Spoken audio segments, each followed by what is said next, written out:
Kukri here, outside this gorgeous Del Sol apartment complex. We are decorating another one of the units today, but just again got a shout out to Simsy, who built the original lot. I will link to the original build video. Go give that a like, give some respect to the original builder. The gallery information is also on the screen, so you can go check out the original build. This is part 2 of decorating apartments for randomized Sims, and I'm following the same rules. So all of the things that would be in an apartment complex, we are not removing. Counters, fixtures, paint, etc. James Turner's random traits generator gave me romantic, self-assured, clumsy, and fairy stories. I did make a sim based on those traits. You can check out the short video for that, and that gives you the sim's backstory. Her name is Delphinium, and I talk a bit about how she ended up here, but basically she was banished from Inniscreen. So now she lives in Del Sol, and we are designing her studio apartment, and it is absolute chaos. I had so much fun with this. It was hard for me to declare it done because I just kept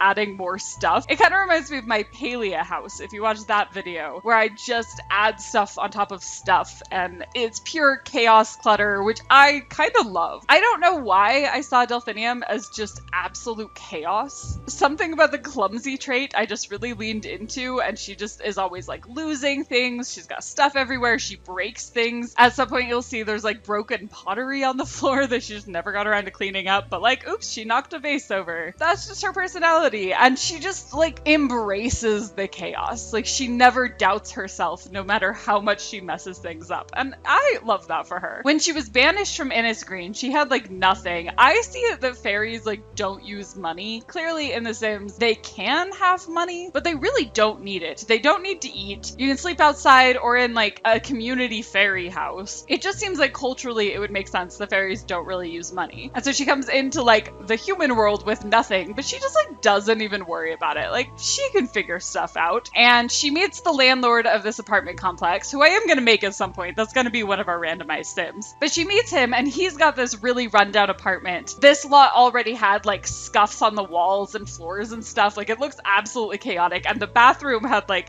wood and a mop and stuff. Like, it looked like it was really, really run down. And so he's got this apartment that he can't let. He needs to fix it up, but he like doesn't want to. And he's telling her about it and is like, you know, like the toilet doesn't even work. And she's like, well, I don't need a toilet, and I need a cheap place to stay. If you'll let me stay there for like 1 or 2 months for free, you don't have to do any fixing up. And so he agreed to that deal. So the bathroom is like completely out of commission. I think she uses the shower sometimes, but I imagine that like it's kind of iffy. Like, the water pressure isn't great. Maybe like the heating is off, so sometimes it's super cold and stuff. But she's fine. She can always use a bush if she needs to get herself clean, which I didn't put a bush in this lot. I really should have. Any like herb bush would have worked, and instead I put in a flower. I don't know why. But she can always pop over to the neighbors to use his plants as a shower. That's normal. I do imagine that she pops over to the neighbors a lot. As I said in the last video, I had it in my head that he was gonna fall in love with his across the hall neighbor, and as soon as I started making her, I was like, absolutely, these two are perfect. I do see them as being like friends, and she's like dating around. Maybe even she discovers, what's it called? Cupid's Corner. And so she's like going on blind dates and all these things, and it's never working because she keeps messing things up by being clumsy, like spilling a drink on her date or setting the table on fire. Like, she is just pure chaos. And then she comes home and she tells Parker all about her terrible date, and he just sits there and is like, I love you so much. And eventually they figure it out. Right at the end I added in like some juice bottles because he's into juice fizzing, and I imagine that like he gives her some and she likes to try out all the different flavors. Her favorite is the flirty one, of course. Also, in his apartment he has 2 Brightchester posters, but one of them is like graffitied to be anti-Brightchester, which I did by accident because I'm dumb. For some reason I get the schools confused, and so I was thinking he'd put up the poster of like his enemy college, but no, it's his college and it's graffitied. But I imagine that she did that one time when she was over. Not that she knows anything about like the college rivalries, but I feel like she heard them like talking about it and she thought it was funny, and so she marked up his poster when he wasn't looking one time. Because again, she's just like chaotic and mischievous, even though mischievous isn't one of her traits. That isn't a trait in The Sims. Goofball, I guess, is the one you would have if you're mischievous. I don't know. I just see her as being super mischievous. Maybe just because she's a fairy and I associate that with fairies. They might even have like a little bit of a prank war going on because he is a goofball and they like play little pranks on each other, and I just think they're so cute. Anyway, I was talking about her bathroom, which is a weird sentence on its own, but I wound up going really sparse in there. Like I say, it was already super run down, just looking like it was broken. The mirror in there is shattered, although I imagine that Delphinium did that with her clumsiness. But it's not a super nice bathroom, and I kept wanting to like add stuff in there because everywhere else is crammed full full of stuff. She could at least use it for storage. But every time I went to decorate it, I was like, I don't think she goes in this room for anything. Like, she doesn't even do her hair and makeup in the bathroom. I don't know why, that just was the vibe I was getting from her. There is a punching bag in there, so I think she uses it as like a workout room sometimes. And that's pretty much it. I set up an area back in the main room where she does do her hair and makeup, but it's just on the floor. She has like a mirror propped against the bookshelf and like a pile of pillows that she sits on, which obviously doesn't work in game.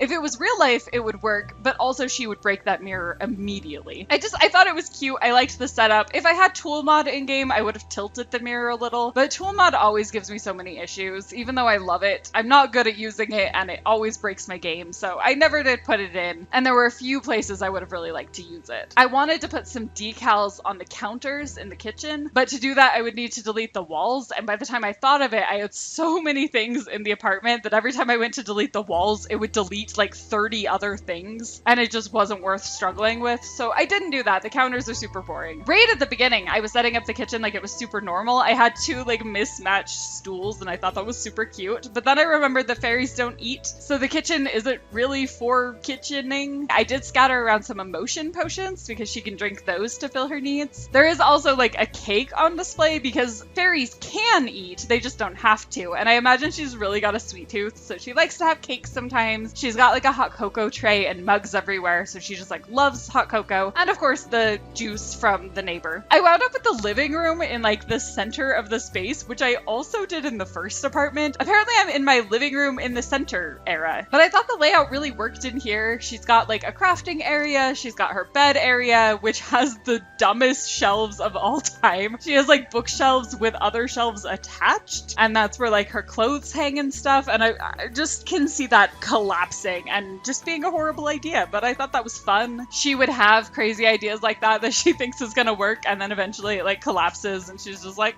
well, and moves on with her life. She's so unfazed by any sort of failure, and it is my favorite. She loves to try all kinds of like hobbies and careers and things. I think she's into like acting, which is part of the reason she's in Del Sol. She likes to like audition for commercials and stuff, but she's also into like fitness. She has a soccer ball and the punching bag. She likes to write. She likes to knit. Just like any random hobby she comes across, she's 100% like, yes, I'd be good at that. And then she does horribly, but she doesn't care. I set up her bed, so like half of it is just full of stuff. Like, she's just absolutely chaotic. I do think she wants to go back to Innisgreen at some point, which is why she has the fairy stories aspiration. She has it in her head that if like she's a good fairy and she succeeds at fairy things, then maybe they'll let her back. Maybe they even told her that, like, if you raise your fairy level, become a better fairy, then you can come home. But she does it kind of half-heartedly. Like, she works on it, but then she also works on other things. I feel like if you were playing her as a sim, you would just like switch off her aspiration a lot. Like, oh, today she feels like painting. Oh, today she feels like writing. Today is all about her love life. I think she would be a lot of fun to play. I think she and Parker would be a really cute couple. I gotta say, I'm kind of tempted when I like finish this apartment to do like a rotational gameplay series, maybe mini series. Obviously, we still have tons of apartments to do, and I'm gonna have to move past this across the hall neighbors love story that I've got going on. But I think I'm gonna have a ton of fun with all the other neighbors too. I really enjoy environmental storytelling. It's something that like when I watch shows, I'm fascinated by the set and like how they thought of like